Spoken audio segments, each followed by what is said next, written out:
Good afternoon. Whoa, sorry about that. Good afternoon.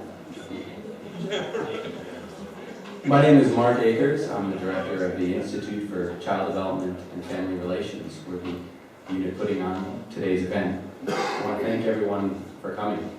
It's really exciting for me to look out into the audience and see a wide range of folks from campus representing different departments, from the community representing different agencies, a number of different agencies from San Bernardino County, folks from the United Way, from CASA, from Loma Linda University, from the Girl Scouts, and even the San Bernardino Police Department. So I do want to thank all of you for coming here today.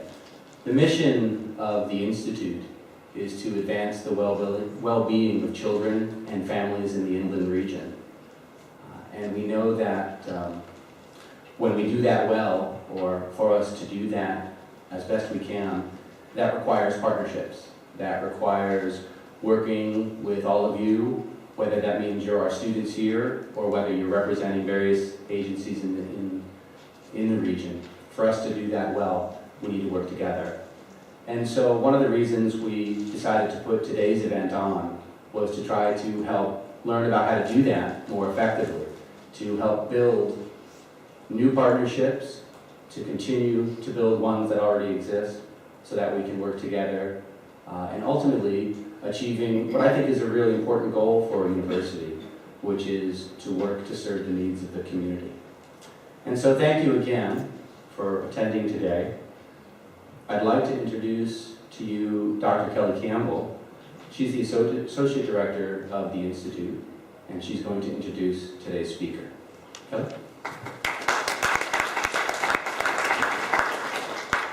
Okay, thanks Mark, and welcome everybody. I'm really happy to see everybody here today.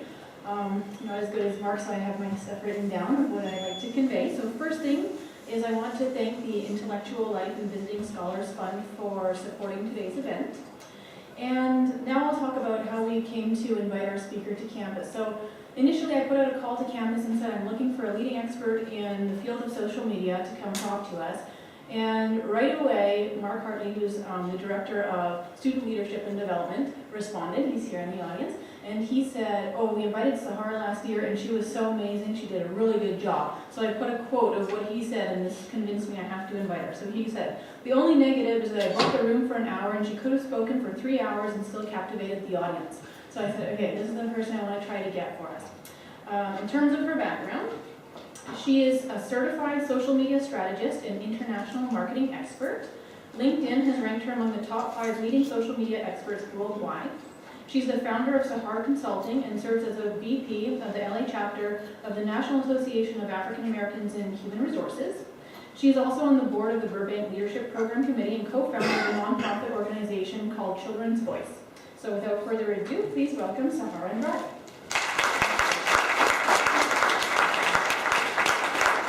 Thank you. Good afternoon. How is everyone today? We'll take it to tonight. How is everyone? Great. I'm really honored to be here today to speak to you about social media and how it can be used for scientific research. I also have a scientific research background, and that's why I had so much fun preparing this presentation together.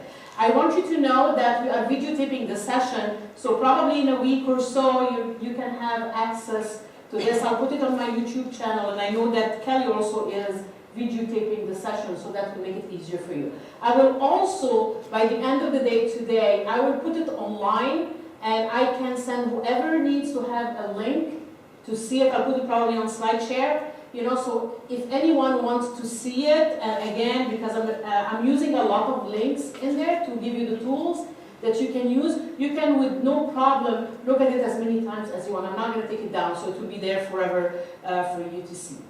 Thank you, Kelly, and thank you, Mark. My name is Sahar Andrade, and I am today here to give you a little bit of ideas about how to use social media for research scientists. Who does use social media here? For work? Not Facebook, for work. Yeah, not Facebook, for work, okay. Who uses LinkedIn? Twitter. For work, I'm asking for work. Who does blogging? Very few do blogging. We're going to talk a lot about blogging today and how it's vital, especially for researchers, to become like an authority figure and a credible source of what they have to offer to the world. So without further ado, we are going to go through the presentation. So today, this is what we're going to be talking about. We're going to be talking about defining social media. Why should we care about social media? Social media in the context of research cycle, the tools, the platform, define a strategy, ethical considerations, and spreading the word. Just for the record, since I'm not a lawyer, I will not touch on the legal aspects of scientific research online. So if you are in doubt, you can ask your counsel, legal counsel, or or whoever handles your legal issues. So, that being said, what is social media? Let's start from the basics. And because I always believe if you have a very strong foundation, you can go as far as you want. Because like building a house, when you have a very strong foundation, you can build a house that will stay for years. So social media, in very simple terms, are news put for the people, by the people. So it's no longer the only big companies or journalists or PR people that are even doing the news or putting the news online. It's actually from people to people. And what we need to remember always is that social media is a two-way street. It's a conversation. It's a dialogue. It's not a one-way. It doesn't mean that you have to put everything that you have and push your brand, push your information, push everything on people. It doesn't work that way anymore. In 2006, there was a clear definition of what marketing is becoming, because social media is part of marketing. Till 2005, we had what we call outbound marketing, meaning that we had commercials on TV, on radio, newspaper, letters, even people calling us on the phone. And since 2006, people said, enough is enough. We don't want to be bothered anymore. I want to choose whatever I want to follow. So all of a sudden, all of us have more or less DVR or TiVo. We don't watch commercials anymore. The phones have caller ID, so we choose who to answer and who not. And social media actually put that. So now we cannot, if someone, for example, sends you spam mail, it gets cornered into that spam folder, and you can only choose whatever you want to know about. So that's the beauty of it. And then social media, what does it include? I hear some people call themselves social media experts. And I start laughing because there is nothing called social media expert. Nothing. It's like calling a doctor, a medical doctor expert. There is nothing called that, but there are cardiologists, nephrologists, endocrinologists. There are different departments, and it's the same with social media. Social media has search engine, links, have networking, blogging, web designing. So it's a lot of fields within the social media. But what we're talking about today is social media networking. And it allows, do we know why it's called Web, now it's called Web 2.0?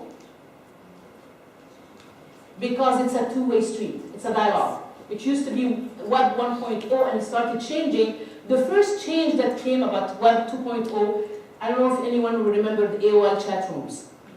That was the end of Web 1.0.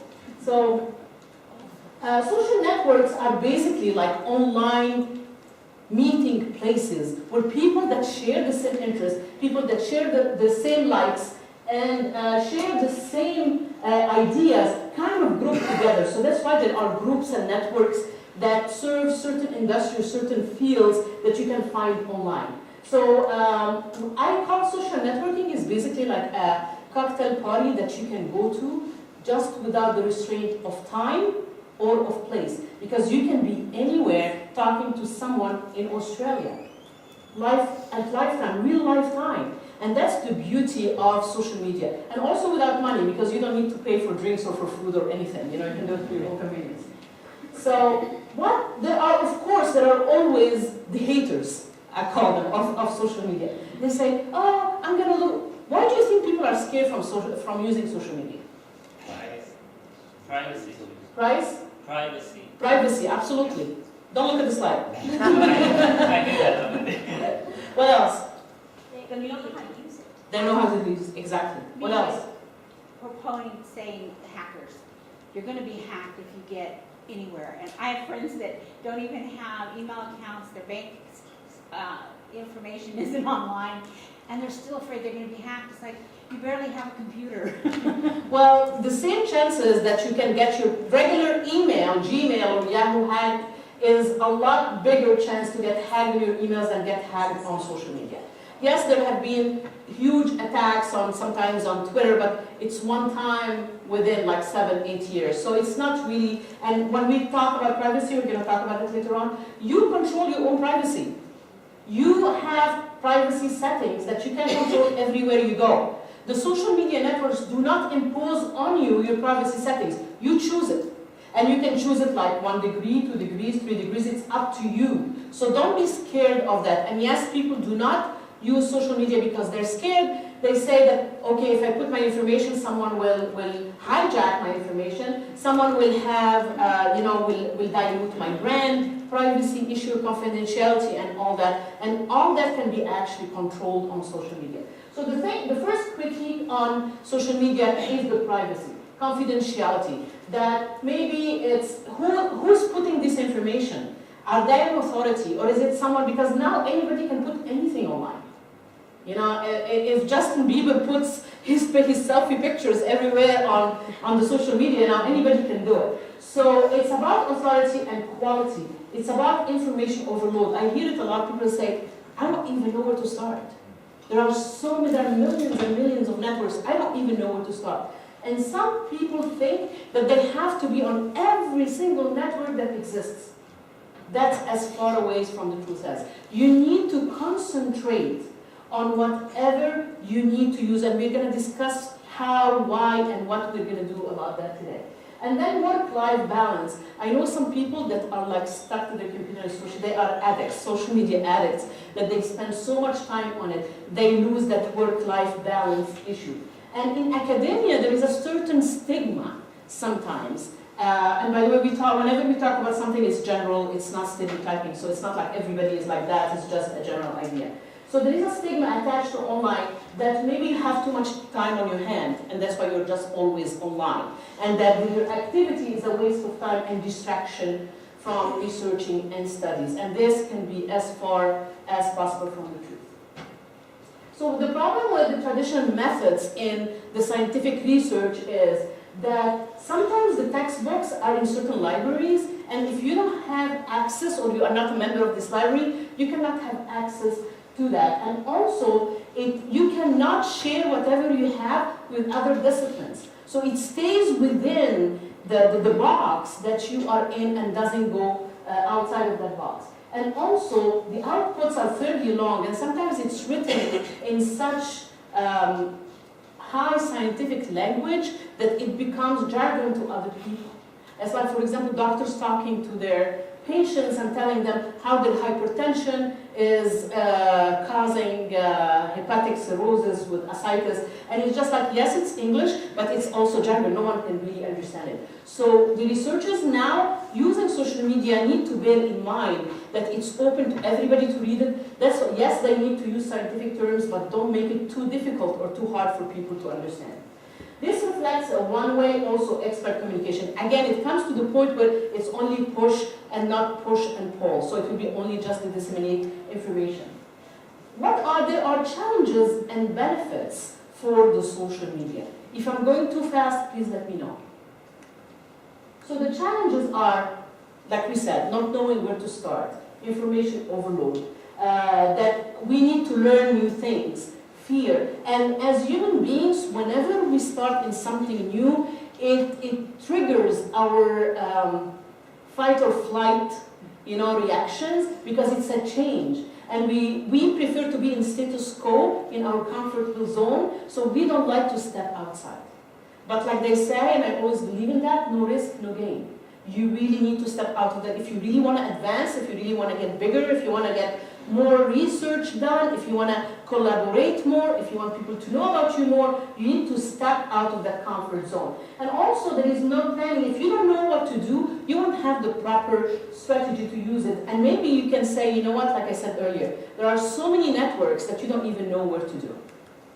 So the benefits of that is you can actually, through social media, share your knowledge and collaborate with other people that might be in the same field or might be in another field that are parallel to what you're doing, so it's actually making your research bigger and it can reach a lot more people. You can respond faster to stakeholders, and also you can develop and deepen relationships. You can actually collaborate in a research with someone in India or in Australia or in Canada or somewhere in South America just through communicating and through networking on the social media. And it's rapid dissemination. All what it takes is just to click on the enter button. That's all. And it can go to millions and millions and millions, if not billions of people. And then the most important part of social media is that it will increase your brand positioning. And we're going to talk about that in a second. It will increase your profile as a credible source, especially if you will go always adding content. Because what we need, why we do social media, is because we want Google to find us. And Google has been changing so much their algorithms, how people can be found or ranked on Google, because if you don't exist on the first page of search or research on Google, you basically don't exist. I hardly know anyone that goes to the second or third page of searches. They don't. So we need to kind of think about how we can rank on Google to be on search number one. And they changed the way they do that like 4 times this year. Because a lot of people were doing what we call a black hat SEO or search engine optimization. They were stuffing keywords, and it was giving them good ranking, but it was fraudulently done. So they decided that now you can rank only by content. And content that is really fresh, that people acknowledge that it is. If you have likes, if you have people that read it more, that's what ranks you better now on Google. And I'm going to give you a lot of tools that you can rank also on Google for free. And most of social media tools are free, believe it or not. There are always versions that are free or paid. So far, I have been using the free ones, and it has been giving me great results. So the role of social media in research is, the wheel of research is identification, creation, affirmation, and dissemination. And social media can be part of every single phase of that knowledge sharing or research sharing, not only in dissemination. Meaning social media can actually play a role in all 4 steps of the knowledge creation, like this. Oh, before I go further, if you are using internet research, using human subject for research, if you are in doubt, go to your IRB. And they have usually all the information, whatever the guidelines that you need to use, because information online changes all the time. And you can never know, like for Facebook, like every other day they change their privacy concerns, so now you don't know what's going on. So you need to abide by the guidelines. Again, if you are in doubt, contact your IRB. I have included a link here that is from the US Government Health and Human and Health Services.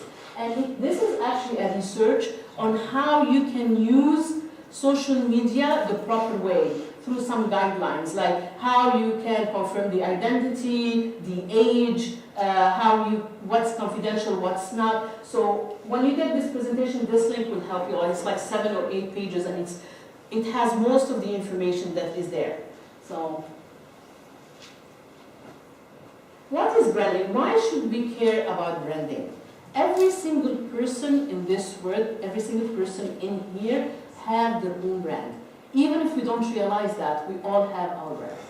And our brand is about everything that we do. What do you think a brand, when I say BMW, what comes to your mind? Car, what else? Quality, expensive, driving. The ultimate driving machine. Thank you, I wanted to hear that. The ultimate driving machine. And that's the brand.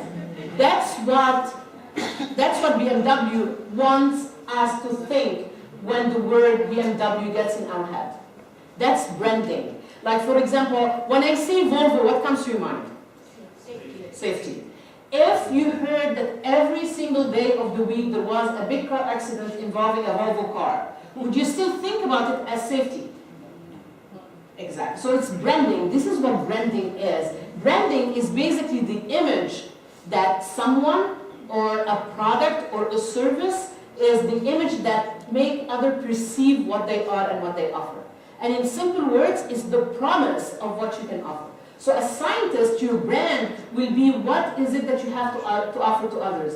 And what does your brand tell me? Do I trust you? Do I trust your research? Are you a credible source? Are you experienced? Are you going like in a research that is brand new? So all that is a brand. Even the tone that you use in your blogging or when you talk, the way you talk, the way you dress, the way you do everything in life is part of your brand. And a brand has to be very consistent. You cannot have a brand one day and then the second day say, I'm tired, I'm not going to have a brand today. It has to be consistent. Your tone has to be consistent. So if you have a blog and a website and all that and you use certain colors, it has to be the same colors all over. And I want you to know that in marketing, because basically as scientific researchers, whenever you want to collaborate or share your information, you're doing marketing for your research. Marketing, the colors that you use have different meanings. So, I would suggest that you Google what is the meaning of colors in marketing. Like, for example, purple is the royalty and loyalty color. When you see something in purple, that's what comes to your mind.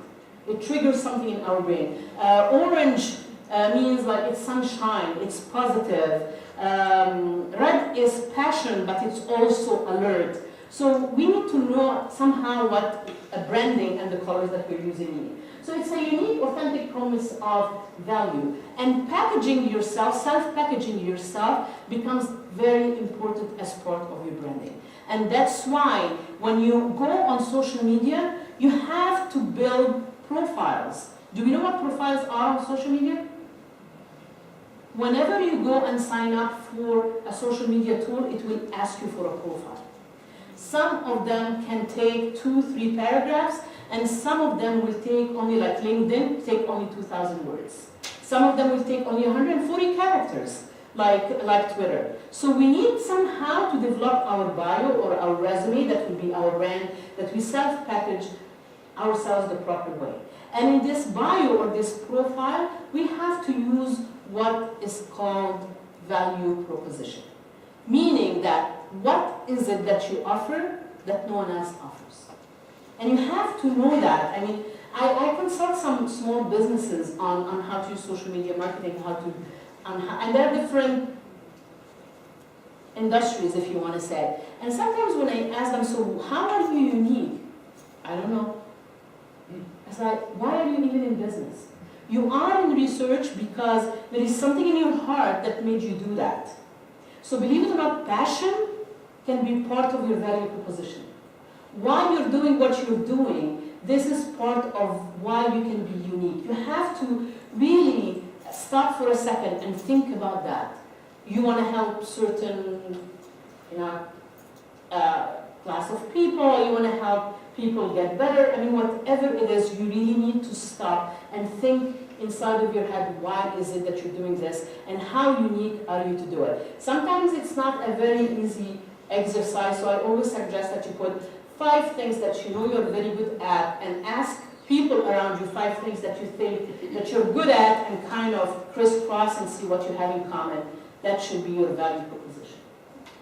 So it's your reputation that you can attract the attentions of others, especially if you want your research to get bigger and you want peer people to know about it, journalists to know about it, or even an audience. That's why branding is very important. Rules of the road. Again, a brand has to be consistent, tone, voice, and brand. And I want you to start thinking about social media that way, that what happens in Vegas doesn't stay in Vegas anymore. Okay? You read it on Google. Be very careful with your Facebook posts, even personal. And if you want to have a brand of being a scientist or a researcher, someone that is serious, do not put pictures when you're going for competition who's going to drink more beer.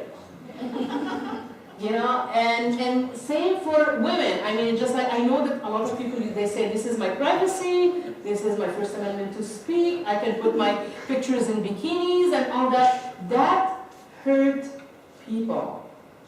If you want to do it, have them 2 profiles and just totally have your privacy totally closed. Like where no one can find you on Facebook. If you, it's up to you. I mean, it's up to you. You can barter your privacy, total privacy, whatever you want to do, with whatever your brand as a scientist or a researcher, even a professional is. So Twitter renting, I see so many Twitter renting that it's amazing. I mean, sometimes I don't get it. It's just like, people, don't you know that people read that? I mean, a few weeks ago, Courtney Love was in court. I don't know if anyone followed that. Because she put a tweet basically saying something about her lawyer, that she was bought off or something. And she says that she never knew that it goes to everybody in the world. And I'm like, really? But she might have known, because a lot of people actually don't know that. You know, so it just like, and she deleted it, thinking that by deleting it, after like 5 minutes, that took care of it. What I want you to know is that even if you delete stuff online, it doesn't mean it's gone forever. All what it takes is a second for someone to retweet it or to repost it, and it's there forever. Even if you have deleted it from your own account. So we need to be careful about that. Email addresses. I would suggest not using, I mean, I see people using email addresses like machoman@gmail.com, you know, sexygirl@yahoo.com. I mean, it's just like, if you want to look professional, it's part of the brand. So it has to follow everything in aspect of your life. Be careful with the pictures that you put on Instagram and Pinterest for the same reasons. And then YouTube videos. I mean, I have seen, there were a lot of cases about Domino's Pizza where some workers, I don't know if any of you heard about that, they were like messing with the pizza really bad, and they put the video online. And they thought it was funny. Of course they got fired, and the CEO of Domino's Pizza came out and apologized. So it's because it was hurting the brand of Domino's Pizza. Actually, and also UPS had a video where the UPS driver was like throwing the boxes like that, and again, it hurt their brand. And also we heard about college students that videotaped some of their parties, and they actually got indicted because of the videos that they have on YouTube. No one knew that anything happened. They knew when they posted these videos online. So you need to be careful of the material that you put, because it's again part of your brand. Always be polite and be very ethical. And don't trend. And if you have, we need, as a scientific researchers, you to build what we call a digital footprint portfolio.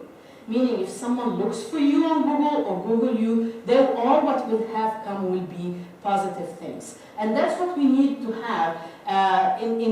Don't trend about politics or about religions, because at the end, this is part of your brand, and you don't know who you can alienate by. Your freedom is your freedom, but if you're using it for professionalism, do not rant about religions and about politics into that. So, who Googled their name? Once a month? Every day. Every day? You sound like me. At least do it. I mean, if you have never done it, I really highly suggest that you do it. And do it at least once a month. Because social media is part of what we call reputation management. It's about your reputation. You can never know. You can never know when that person that was with you in college took some of your like Lala pictures when you were in college and decided to put them online without you knowing.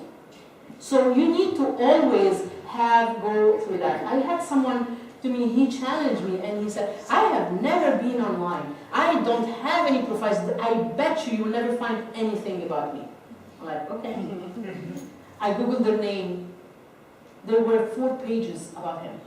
4 pages. Because he attended a conference, so his name was there. He attended an event, so his name was there. A part of his LLC, you know, this is public information, is online. And he never knew that he was online. So that's why it's very important to Google your name, and always Google it. I Google it for 2 reasons: for reputation management and to know how your social media efforts are working. Because the more you have online, the more you can appear in searches, and the more people will know about your research, and the more you increase your brand. First, before we start going to social media, again, I always like to go through the basics. So the first thing is that you need to know what is it that you need out of social media. You need to have a strategy. So you need to think, do I need to increase citations for my papers?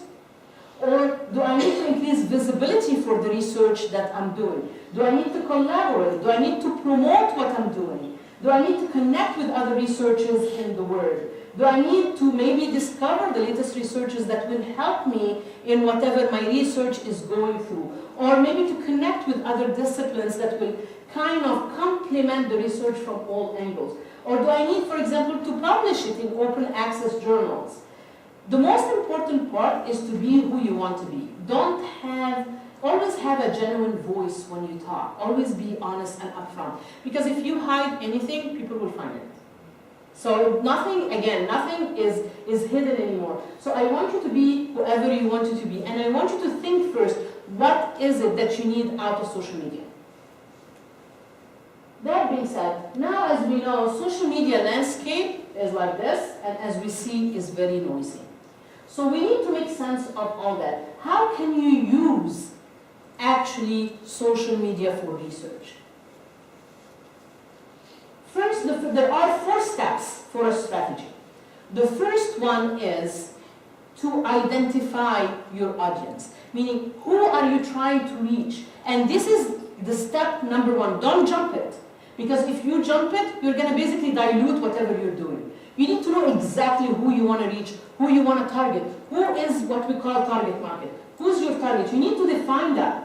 And sometimes you need to go to even demographics like age, gender, location, socioeconomic, and all that. And now, even in targeting markets or audience, they think about psychodemographics. They are talking, because there is an information overload, they find that if you do not connect emotionally with people, they will not remember you. They will just remember the next one and the next one and the next one and the next one. So you need to establish that emotional connection. That's why you need to be very honest and very genuine on your social media profiles.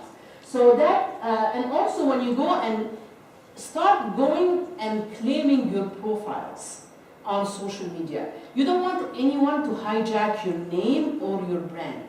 And if you want to know, if you want to go to one site and have all the social media that are there, so you can claim your profiles, there is a site called Knowem. It's KNOWEM.com. KNOWEM.com. And this site, actually, when you go there, it will give you, if you put your name in the search box, and it will give you if your name is available for all the profiles that you have. Even if you're not going to use these tools, just build a profile, because again, that will increase your brand online. The more information that are about you online, the more your brand will become bigger and will be ranked in Google. So the first thing is to identify. The second part is to listen. Remember, we're talking about pulling people towards you, not pushing yourself. So you listen to the conversations online. And you will ask me, how can I listen? How would I know even where to go? There are free tools online that you can use to listen to what people are saying. So whatever your research is, for example, if you have children's psychology, so your keywords will be children's psychology. There are free tools like Google has something called alerts. And this is the link for it, and it's free. You can set up to 50 alerts. And what happens if you put child psychology, child health, whatever it is as a keyword, every single morning on your email box, you will have an email from Google citing to you everything that was said the night before, all over the web, all over the world, everything that was said about child psychology. So you can actually set it up for 50 keywords. So you can know what's going on. And this helped me a lot in my profession because I'm on top of things that are said. And then there is also Twitter. You don't even have to be on Twitter to know what people are talking about. And the beauty of Twitter, and we're going to talk about in Twitter in details, is that it's real-time search. It's even better than Google, because Google takes 2 to 3 weeks to rank stuff. Because the spiders that Google has that go and crawl the sites to find the keywords take 2 to 3 weeks to rank everything. Twitter is real time. And we saw that happening. We saw that happening also in like the whatever happened in the Middle East, and they had no, like in Iran and in Egypt and all that. Whenever they had no news, people were actually using social media and using Twitter, and that's how they were getting the news, because it was real time. So that's the beauty of Twitter. So to search Twitter, you can put search.twitter.com. And then the social buzz, type, and all of these are paid platforms. But you don't even need to pay, because Google Alerts and Search Twitter can basically cover all your bases. The third part is to engage. Start engaging your audience and the people that you want to reach. So you can comment on other people's blogs. And when you comment, by the way, on other people's blogs, that, especially the people that are like have high profiles in your industry or whatever in your field, when you comment on their blogs, everybody that is following them sees your comments. So don't go and say thank you, it's a good post or something. No, put something that will trigger people to get the curiosity to go and look at you, because whenever you leave a comment, it has your website and it has your link there, so people can just click and go to your website if you really get them interested. Like, I put a lot of comments on Forbes, Forbes.com, and Forbes has a new system now that if you put a really good answer or a good reply to whatever article is there, they actually like reward you and put your comment top. And Forbes is read actually by millions of people, and they have all the fields. So there is also a part for research, scientific research. Publish articles as many as you can. I mean, you can publish articles, and we're going to talk about how you can put them online. But publish articles, share your reports, share whatever studies you're doing to help other people. And also engage in groups either on LinkedIn or Google or anywhere that there are Facebook also groups that you can engage. But LinkedIn, I would highly suggest LinkedIn, because LinkedIn is the only basically professional network that is out there. The last part of it is to promote. After you engage the people, you start establishing your credibility and you start pulling people towards you, meaning that people know that you are a credible source and now they will come for you for information. So we're going to go through that. The first part is to identify your audience. The second part is to listen to the conversations online. The third part is to engage, and the fourth part is to promote. This is the research cycle. We have the identification, the creation, the quality, and dissemination. So the identification, actually, when you use information through different channels, you can vent through all the information that you have, the knowledge that you have, and you can actually start identifying what will help your research. And once you identify that, actually you can identify, gather it for collaboration or gather it for your studies, and you can start creating a new set of knowledge for people. And that for quality knowledge, you need to check who's the author, the credibility that they have, and we're going to go through that, how you can actually have quality assurance in whatever you get. And the last part is dissemination, where you actually distribute your researcher to everybody to have. And there is a lot of variety, and when you do that, again, you have to be careful with the legal framework that you use. Who are these people? Is the source anonymous? Who owns the content? Will they let you use it if you give them credit? It's good for sharing or not sharing. So we have to be very careful about the licenses and all that. And even when you go on Google, because I had people going on Google and searching for images, and if it's on Google, they thought it's free and they use it. And this is actually infringement on intellectual property.